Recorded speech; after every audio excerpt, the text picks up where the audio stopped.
காட்டுக்குள்ள ஒரு பெரிய கரடி இருந்துச்சு. அந்த கரடி ரொம்ப சோம்பேறியா இருந்துச்சு. எப்ப பார்த்தாலும் சாப்பிட்டுட்டு தூங்குறதே வேலையா இருந்துச்சு.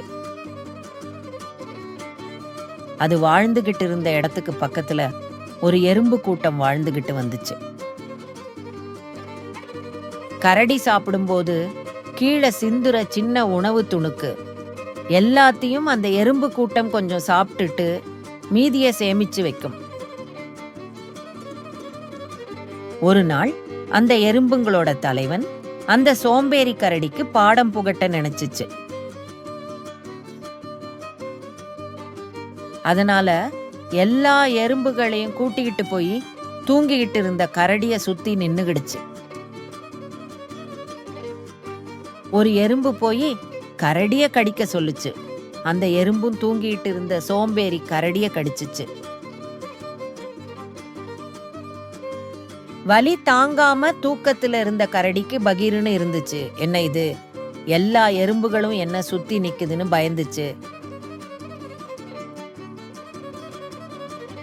அப்பத்தான் அந்த எறும்புகளோட தலைவன் சொல்லுச்சு, இன்னைக்கு எங்களை தாண்டி நீ வெளியில போக முடியாது. உன்னோட பொந்துல இருந்து உணவை வேணும்னா சாப்பிட்டுக்கன்னு சொல்லுச்சு. ஆனா உணவு எதையும் சேர்த்து வைக்காத கரடிக்கு எதுவுமே அதோட பொந்துல இல்ல. எவ்வளோ கெஞ்சியும் எறும்புகள் கரடிக்கு வழிவிடல. அதனால அன்னைக்கு முழுசும் பட்டினியா இருந்துச்சு கரடி. அன்னைக்கு சாயந்திரம் பசியில இருந்த கரடி கிட்ட அந்த எறும்பு தலைவன் சொல்லுச்சு, இன்னைக்கு எங்களால நீ பட்டினி கிடந்ததுக்கு எங்களை மன்னிச்சிடு.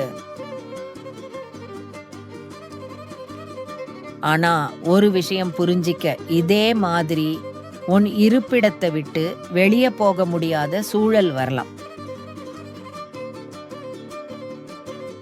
அதுக்கு நீ தயாரா இருக்கணும். அதுக்காகத்தான் நாங்க இப்படி செஞ்சோம்.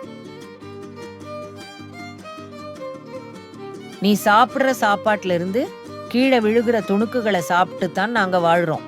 அந்த நன்றிக்காக தான் இப்படி நடந்துக்கிட்டோம்னு சொல்லி மன்னிப்பு கேட்டுச்சு. எறும்பு சொல்லி கொடுத்த பாடம் கரடிய நல்லபடியா மாத்திடுச்சு. அன்னையிலிருந்து தனக்கு தேவையான உணவை மட்டும் தேடாம சேமிச்சு வைக்கிறதுக்கும் சுறுசுறுப்பா உணவு தேடுச்சு அந்த கரடி. அப்படி அதுக்கு கிடைக்கிற சாப்பாட்டை தான் உண்டது போக மீதியை சேமிச்சு வைக்க ஆரம்பிச்சிச்சு கரடியம். மழைக்காலம் வந்து கரடி வெளியே போக முடியாத சூழல் வந்துச்சு. அப்ப கூட அது சேமிச்சு வச்சிருந்த உணவு சாப்பிட்டுட்டு நல்லா இருந்துச்சு. உழைப்பு மற்றும் சேமிப்பை பத்தி தனக்கு நல்ல புத்தி சொன்ன எறும்பு தலைவனுக்கு தினமும் நன்றி சொல்லுச்சு அந்த கரடி.